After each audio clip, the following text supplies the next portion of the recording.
네, 재미없어 보이고 딱딱한 역사를 재미있고 쉽게 배우는 우리들의 사생활. 이번에는 한국 근현대 생활사라는 다소 생소하고 좀 어려워 보이는 주제를 들고 들어왔는데요. 네, 한국 근현대 생활사. 그러니까 우리나라 근대, 현대 시기에 우리 민중들이 어떻게 생활을 해왔는가에 대한 역사. 그게 한국 근현대 생활사입니다. 그래서 다소 이제 관심이 없어 보이는 그런 주제에 대해서 얘기를 해보려고 하는데 일단 들어가기에 앞서 자기소개하고 하도록 하겠습니다. 네, 저는 진행자 이준민이고요. 모 대학교에서 사학을 전공하고 있습니다. 네, 게스트분들 자기소개해 주세요. 네, 저는 우선 올해 대학을 가고 싶어하는 재수생 김국중이라고 합니다. 이준민 씨한테 많은 거 배우고 있고요. 잘 부탁드립니다. 네, 반갑습니다. 네. 네, 저는 모 대학에서 청소년학을 전공하고 있는 학부생 1학년 남상백입니다. 네. 방금 지도한다고 해서 교수님이 오신 줄 알았거든요. 네, 하여튼. 네, 한국 근현대 생활사라는 이제 주제를 들고 왔는데 생활하는 게 이게 민중들의 생활이라는 게 정말 너무 다채롭고 또 다양하다 보니까 어디를부터 들어가야 될지가 되게 애매해요. 그래가지고 저 같은 경우에는 이제 저번 학기 때 수업 시간에 했었던 이제 과제였던 이제 할머니 할아버지들의 시대 삶을 이제 직접 물어보고 보고서로 쓰는 그걸 과제를 했었는데 그 과제 때 했었던 내용을 중심으로 이제 우리 할머니 할아버지들의 삶을 한번 다뤄볼 생각인데 과제에서 발제를 우려냈군요. 네. 사골입니다. 네. 일상생활사랑 구술사가 뭔지에 대해서 일단 잠깐 알아보고 들어가야 됩니다. 그 일상생활사라는 거는 역사 속에 일상들에 관심을 갖는 역사학 연구인데요. 우리가 그 역사란 무엇인가 했었을 때 역사학에 거시사랑 미시사 있다고 했죠. 네. 그 생활사가 이제 대표적인 미시사입니다. 그러니까 대체로 무시왔었던 역사 서술의 도전인데 보통 이제 뭐 의식주라던가 뭐 그 사람들의 사고방식이라던가 하는 것들이 연구 대상이고 그래서 별로 주목받지 못했던 사람들 그러니까 아래로부터의 역사라고 얘기를 할 수가 있습니다. 그게 이제 일상생활사인데 뭐 자세한 건 이따 직접 읽어보면서 끝나면은 이게 생활사구나라는 걸 알 수 있을 거고요. 무릎을 탁 치면서. 네. 그리고 구술사가 뭐냐면은 제가 이걸 역사가 무엇인가에 대해서 방송을 했을 때 한가 놓친 게 있었는데 역사는 어떤 연구 방법을 사용하느냐에 의해서도 구분을 해볼 수가 있는데 그걸 제가 깜빡했어요. 그때 세 가지 방법으로 나눠볼 수가 있는데 문헌을 통해 역사를 연구할 수가 있고요. 유물을 통해서 역사를 연구할 수 있고 구술 그러니까 증언을 통해서 역사를 연구할 수 있는데 그 증언을 통해서 역사 연구하는 걸 구술사라고 합니다. 그러니까 증언, 유물, 문헌? 그렇죠. 예. 이게 세 가지 방법인데 이제 우리 같은 평범한 민중들은 사실 뭐 일기도 잘 안 쓰고 뭐 일기 기록할 여유도 없으니까 그죠. 그냥 자기가 있었던 일 직접 얘기해주고 뭐 자기 부모님한테 들었던 얘기 전수해주고 뭐 옛날 옛적에 그런 게 다 구술사의 연구 대상이고 굉장히 광범위합니다. 그죠. 광범위합니다. 근데 대신에 문헌에 비하면 정확성이 떨어지고 좀 객관적이지 않다는 단점이 있는데 하여간 되게 재밌습니다. 그죠. 막 승정원 얘기 있어도 남상배 얘기는 없잖아요. 그렇죠. 그래서 구술사에서는 과거 사건을 체험한 인간의 기억 속에 남아있는 그 사건에 대한 인식과 해석의 재현이라고 보는데요. 그게 뭐냐면은 그 사건을 기억을 하는데 이 사건을 그러니까 뭐 할머니가 그 사건은 그랬어라고 얘기를 하시면은 그걸 그냥 진짜로 받아들이는 건 아니고 문헌으로 남아있는 거랑 비교를 해가지고 어느 정도 검증을 합니다. 그래서 사실을 검증을 하는데 중요한 거는 그 사건을 그 할머니가 어떻게 받아들이셨나 그런 게 이제 구술사 혹은 생활사의 이제 연구 대상이 되는 겁니다. 그러니까 그거는 팩트라기보다는 그 구술자가 어떻게 받아들였냐가 더 중요한 거예요? 네, 그러니까 사실을 받아들인 개인의 진실. 사실과 진실이 다르다는 걸 제가 그죠. 1화에서 얘기를 했죠. 그래서 팩트라고 일부러. 네, 그럼 이제 본격적인 주제로 들어가 보려고 합니다. 네, 제가 썼었던 그 과제 제목은 근현대 시기 전통 문화의 계승과 단절에 대한 고찰인데요. 아주 그냥 과제라고 하시는군요. 네, 2017-101475 사학과 1학년 이준민이 썼습니다.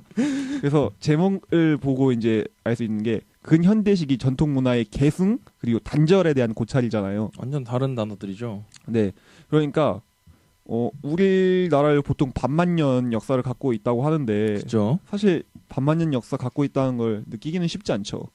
저희가 무슨 수로 그 통일 노래에서밖에 못 느껴요. 반만년 역사의 장벽을 걷고 그 반백년 분단의 장벽. 반백년이었어. 갑자기 반만년 역사를 걷어버렸다. 이럴 수가. 아 괜찮습니다. 네, 어쨌든 근데 뭐 반백년.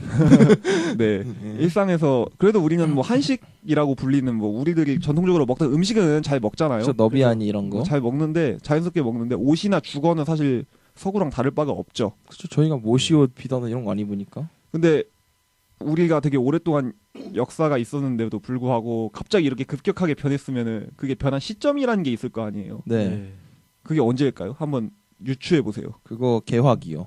개화기에 들어서 그렇게 급격한 변화가 있었다? 그 흥선 대원군이 한창 세국 정책하시고 저기 막 민비가 열심히 러시아랑 열심히 하시면서 서양의 물물 받아들이고 막 북학파 생길 때 그때 아닐까요?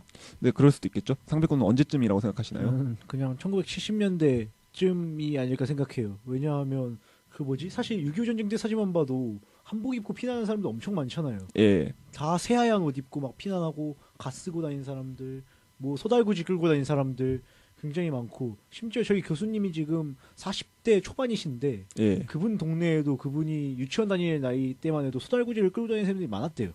네. 차가 없었고. 어디 사시는데요? 네? 어디 사시길래 동네 소달구지 끌고 다녔어요? 40년 전에. 그분이요?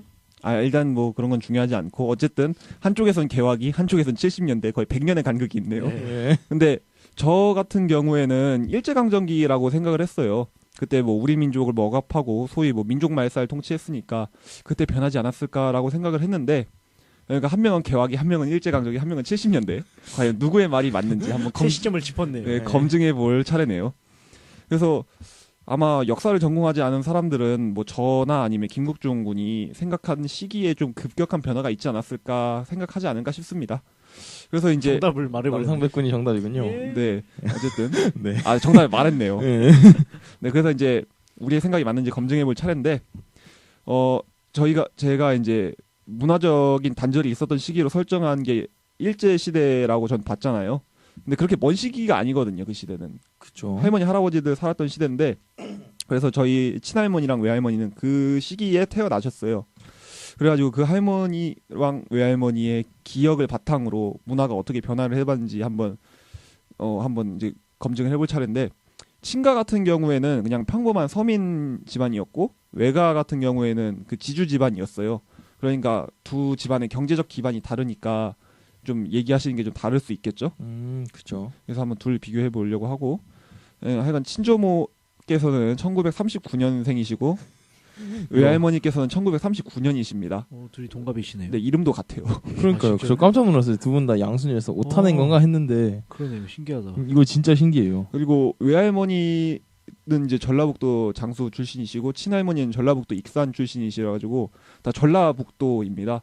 그리고 둘 다 오. 내륙 지방이어가지고 좀 비슷한 느낌이 있어요, 확실히. 그죠. 성함부터 일단은. 네, 되게 여러모로 비슷하고, 증언이 비슷하다고. 아, 네.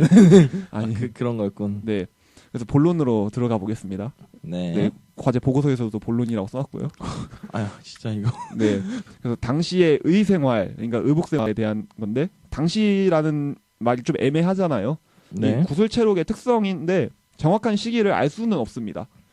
그래서 그냥 당시라고 했는데, 외할머니 얘기 들어보니까 아마 해방 직후에서 뭐 새마을 운동 즈음한 그 시기?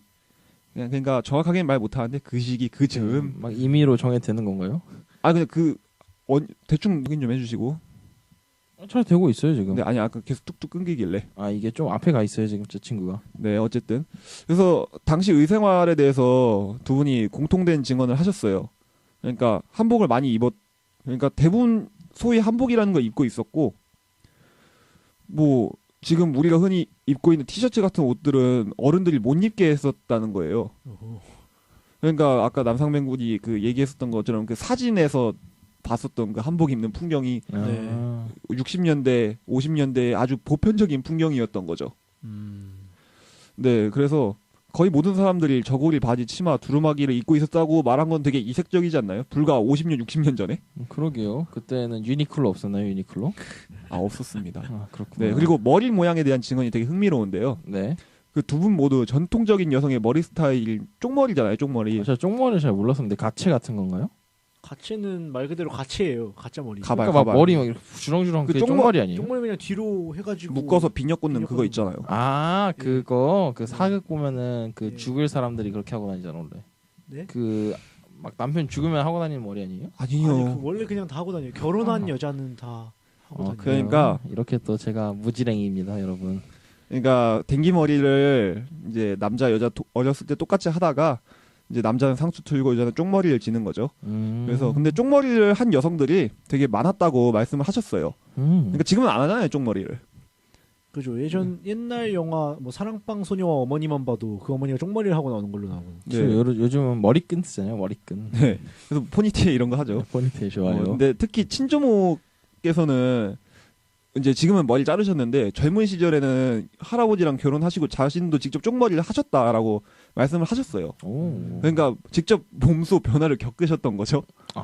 그리고 상투를 틀고 갓을 쓰는 남성들도 마을에 있었다는 게 되게 놀라운 건데, 아 그래요? 저는 가시 단발령 이후로 없어진 줄 알았어요. 그러니까 그렇게 생각을 할 수 있어요. 그죠? 저도 그렇게 생각을 했었거든요. 예. 근데 외할머니께서는 이제 그런 사람들이 덜어 있었고, 또 우리 외 증조 할아버지 되시는 양병자 길자 할아버지께서는 네. 평소에는 안 쓰셨어요. 평소에 안 쓰셨는데 제삿 날에는 꼭 쓰고 그렇게 제사를 지내셨다고 하셨고, 친할머니께서는 마을에 한 명 그런 사람이 있었다고 하셨어요. 그래서 이제 제가 이거 사진으로는 당연히 못 보여주지만, 예. 아 이거 뭐 별첨할 수 있긴 한데 할까요 말까요? 아니 그냥 해요. 네, 알겠습니다. 그래서 저희 집안에 또 내려오는 유물이 있어요. 갓이거든요. 갓. 되게 좋아요. 지금 집에 가면 있는데. 네, 저번에 네. 그거 쓰고 두루마기 쓰시고 사진 찍으신 거 그 갓이에요? 아, 네. 아 유서 깊은 갓이네요. 유물로 내려오는. 이게 언제 물건이냐면은 저희 외할아버지가 쓰시던 물건이에요. 생각보다 오래 안 됐네요. 네, 엄청 오래 안 됐습니다. 제사를 지내실 때만 쓰셨던 건데, 외할아버지는 제가 13살 때 돌아가셨습니다. 아이고. 2010년에. 아이고. 그러니까 저는 제가 이 13살을 왜 기억을 하냐면은 네. 그때 터치폰이라는 게 처음 나왔어요. 아, 그러니까 서울에 사는 이준민은 터치폰을 쓰고 있는데 장수에 사는 병길 할아버지. 아니 그 증조 할아버지 아. 양 경자철자 할아버지는 갓을 쓰고 제사를 지내셨다. 그러니까 되게 이색적이고 이질적인 근대와 전근대가 한 시대에 공존할 수 있다는 거죠. 그러네요. 되게 재밌지 않습니까? 오 재밌네요. 아 네. 진짜 재밌는 게 네. 한 명은 막 터치폰 보고 아이돌들 보면서 좋아할 초등학교 6학년인데 한 분 제사 하실 때 두루마기랑 갓을 같이 입고 하시니까 요즘 네. 제사도 거의 다 간략화돼서 근데 뭐 지금도 여자들 하는 건 똑같고 남자들만 해도 그냥 절 띡하고 끝나잖아요 보통. 그렇죠. 그런 분이 계시다는 게 참 신기하네요. 그것도 2010년대인데 10년 되면은 그래서 벌써 88 올림픽도 끝날 다음인데. 그래서 이 우리 외할아버지가 1930년대에 태어나셨으니까 갓은 아마 최소 50년대 이후겠죠? 한 60년대 이후. 그러니까 그 만드신 게요? 갓을 구입하신 게? 그죠. 20살 전에는 간 못 쓰니까. 네, 얼마 안 된 물건인 거예요, 그러니까. 그렇네요. 아 그럼 그 전엔 댕기도 드셨을까요? 아니요, 그 외할아버지는 상수는 안 드셨어요. 아 그래요? 네. 그래가지고 제가 이 두 분의 증언에서 주목한 부분이 뭐냐면은 상투를 틀고 갓을 쓴 남자는 쪽머리를 할 여성보다 숫자가 적었다. 그죠. 이게 공통적으로 증언하는 부분이에요. 이거 근데 이게 현대에도 비슷한 게 있는 게, 그러니까 남자들은 결혼식하고 그럴 때 양복을 양복 입죠. 입고 가는데 여자들은 한복을 입죠. 네. 아, 예, 그러네요. 네. 그죠. 그러니까 이게 좀 통하잖아요. 맞아요. 갓 쓰고 뭐 그런 쪽머리 하는 게 적잖아요, 확실히. 차이가 나는데, 응. 그러니까 남성은 외래 문화를 영위하고 여성은 전통 문화를 영위하는 모습이 있어요. 여성들은 패백도 하잖아요. 아직까지도. 근데 뭐 패백? 표현 같이 하잖아요. 패배는 같이 해야만 할 수 있는 건데 아 그런가? 좀 다른 겁니다. 어쨌든 그러니까 좀 이상해가지고 제가 어느 날 책을 읽다가 이건 또 다른 과제 하다가 책을 읽었었던 건데, 아, 네. 네. 네, 아키바 다카시라는 일본 학자가 있어요. 예, 다카시상. 이런 이제 현상을 설명하기 위해 그분의 설을 좀 인용하고자 하는데, 그분은 이제 식민지 시대에 경성제국대학에서 조선의 민속에 대한 연구를 하셨던 식민사학자입니다. 네. 그래가지고 사실 그분 설을 끌고 오는 게 다소 위험할 수는 있는데, 그럼에도 불구하고 설이 되게 독특한 설이어가지고 그 끌고 보는 시선이 편파적이지 않아요? 그런 걸 감안하고 봐야 되는데도 이 현상을 되게 잘 설명을 해줘요. 그러니까 조선 사회의 이중구조론이라는 이론을 제시를 했는데, 그게 뭐냐면은 조선의 문화가 단일한 문화가 아니라는 거예요. 양분되는 두 개의 문화가 있다는 건데, 남성 중심의 유교 문화, 여성 중심의 무속신앙으로 대표되는 문화가 두 개의 구조를 형성하고 있다는 문화예요. 근데 중요한 점은 유교 사상은 외래 사상이고 비교적 가까운데 무속신앙은 고유의 사상이고 더 오래된 시기의 사상이거든요. 유교 사상이 그쵸 조선 시대에나 들어왔으니까 성리학 말하는 거죠. 근데 최소한 유교가 무속신앙보다는 늦게 들어오니까. 그죠. 왜냐면 무속신앙은 애초에 그 당군 때 어떻게 보면 있잖아요. 우주의 기원부터를 애니미즘 좀 이런 거 많이 아니에요? 받아들이고 있으니까. 휴머니즘, 토테미즘, 샤머니즘이죠, 미안, 무속신앙. 휴머니즘은 죄송합니다. 어쨌든 아키바 다카시는 그래가지고 조선의 전통이 여성을 중심으로 전승되어 있다 보았거든요. 그런데 이런 이론의 관점에서 보면은 여성들에게 전통적인 게 좀 더 강하게 전승되고 있는 현상을 지금 좀 설명을 할 수가 있어요. 왜일까요? 그래가지고 이것도 제가 이거는 거기 보고서에는 안 썼는데 예. 그거 설명하려고 가져왔습니다. 아, 근데 또 그래서 훌륭하시다. 어쨌든 근데 지금 대한민국에서 중장년층 중에서 여성이 한복 더 열심히 입는 거를 이중구조론 가지고 설명을 해버리면은 지금 대한민국은 지금 조선시대랑 똑같다는 그런 결론이 나와요. 그죠. 침체돼 있네요. 그래서 그런 식으로 설명을 하는 거는 이제 딱 식민사학 그 사고방식이라고 볼 수 있는 거고 아, 이건 세계사에서 보편적으로 나타나는 현상인데 오, 문명의 세례를 여성이 가장 늦게 받습니다. 그게 뭐냐면은 그죠. 투표권도 제일 늦게 네, 얻었고. 보셨어요, 제 거? 아니요. 그래 제가 써놓은 건데 보통 예시가 그러니까 투표권을 어떤 순서로 받냐면은 네. 부유한 백인 남성, 그러니까 그쵸. 돈 있는 백인 남성이 가장 먼저 받고 그 다음에 그냥 백인 남성, 노동자층. 그 다음에 흑인 남성, 흑인? 여성 순으로 받아요. 예. 그러니까 문명의 세례를 여성은 가장 늦게 받는데 아마 이것도 그거랑 비슷하게 볼 수 있지 않을까 싶습니다. 그러면은 그 여성이 그 유교 문화 단계로 이행할 때쯤 남자는 또 다른 새로운 문화에 이행했을까요? 그렇게 막 일직선으로 막 이행하고 그러는 건 아니어서. 아, 그래요? 근데 하여간 확실한 거는 외부 문명의 세례를 남자가 받고 남자가 충분히 입은 후에 여자가 입게 된다라고 말할 수 있는 거죠. 그게 요즘 와서는 조금 바뀌지 않나요? 요즘 막 네. 페미니즘이다 뭐다 해서 조금 더 여자들이랑 남자들이랑 받아들이는 속도가 점점 맞춰지고 있는 것 같은데. 그러니까 계속 그래야죠. 네, 그래야죠. 좀 그래야죠. 그러니까 이건 이제 과거를 설명하는 역사 이론이니까. 그렇죠. 그게 아직도 지금 대입되면 안 되는 거죠. 그럼 이중구조론이 망한 거죠. 굉장히 특이한 게 그 뭐지? 보면 조선시대 천주학 같은 경우는 남자를 통해서 먼저 들어왔는데 개신교 같은 경우는 주로 여성들을 아니죠. 천주학이든 개신교든 구교든 신교든 뭔가 여성들을 중심으로 많이 퍼졌다고 하거든요.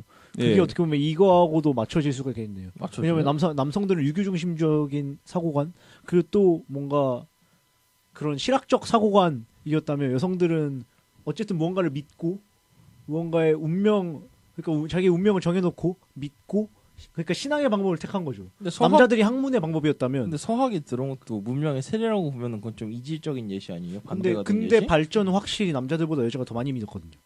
퍼진 속도도 그렇고. 그러면은 근데 이게 그거는- 좀 어려운 문제긴 해요. 그래서 제가 이제 동아시아사 인문이라는 과목 들을 때 저희 교수님께서 왠지는 모르겠는데 여자들이 좀 더 신앙심이 강한 그런 성향이 있는 것 같다 이렇게 말씀을 하셨어요. 아키바 다카시에 따르면 여성들에겐 무속적인 전통이 많이 남아있기 때문에 낯설지가 않은 거거든요.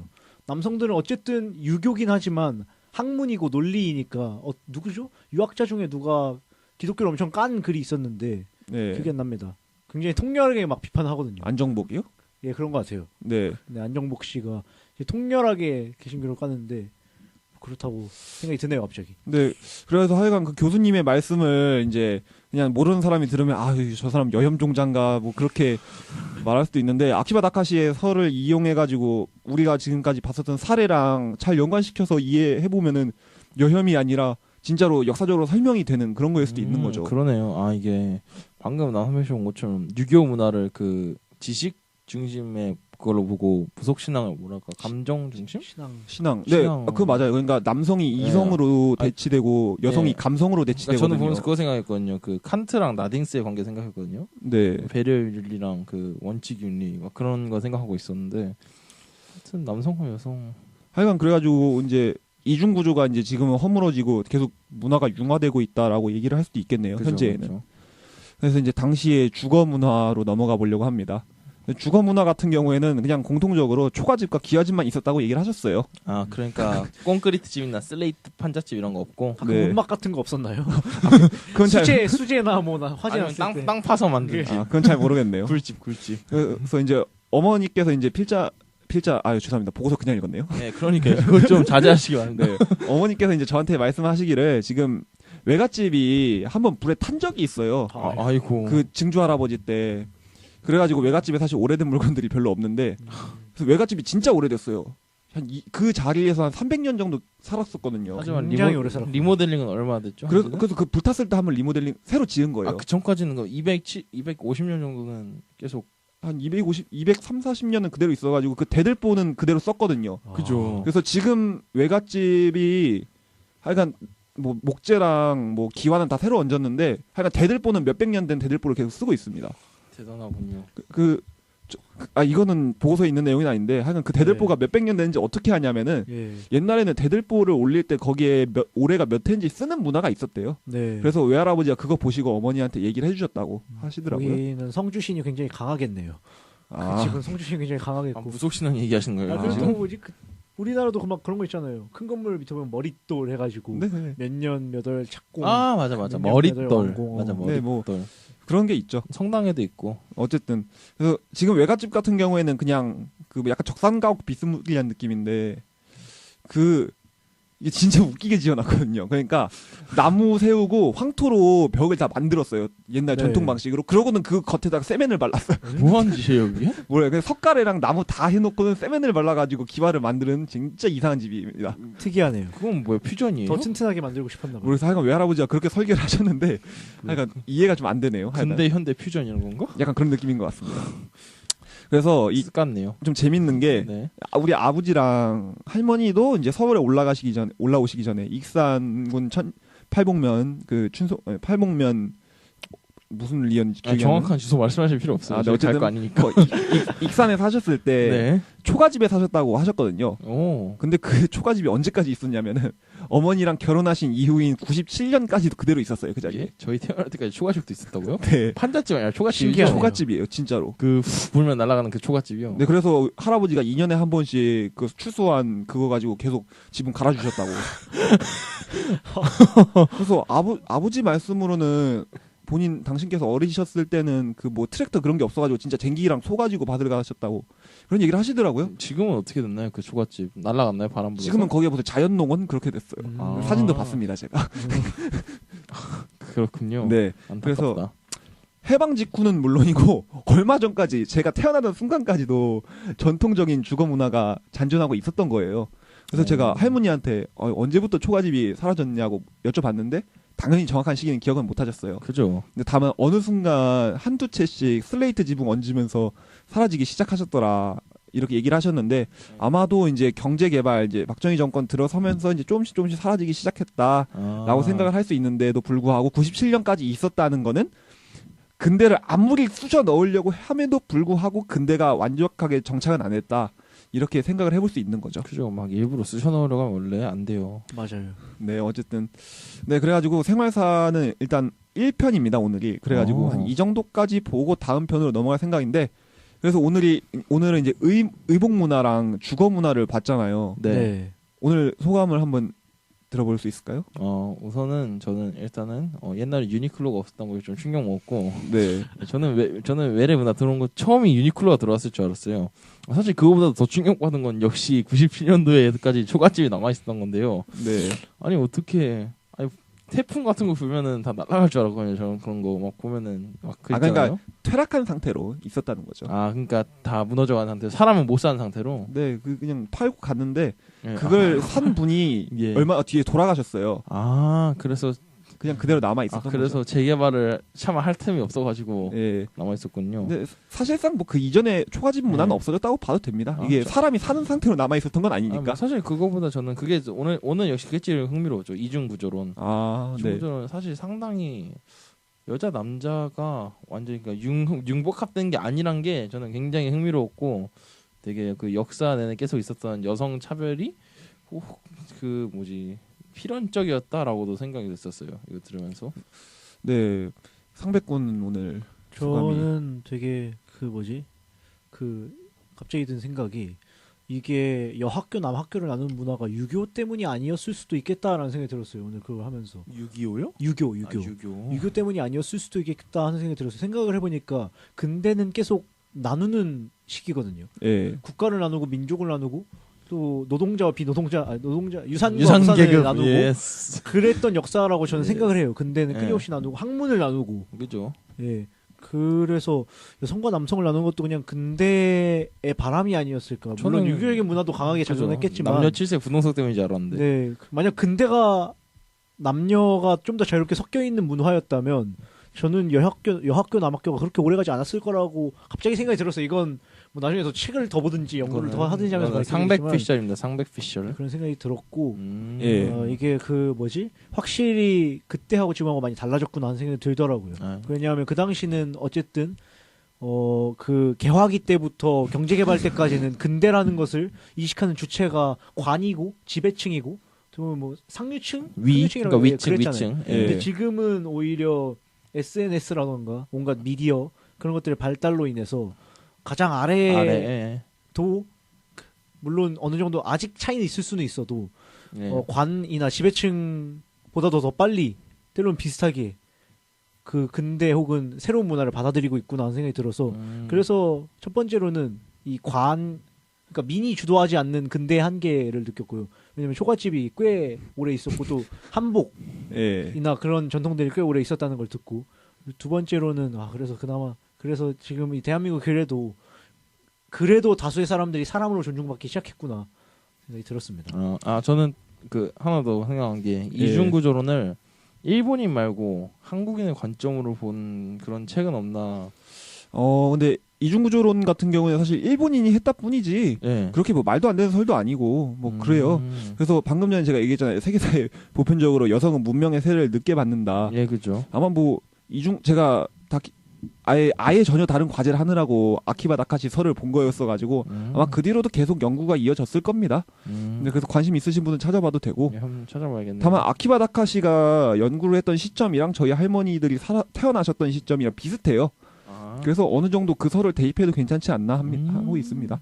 하여간에 과연 언제부터 전통 문화가 사라졌는지에 대해서는 약간의 답은 나온 것 같지만 아직 정답은 안 했고요.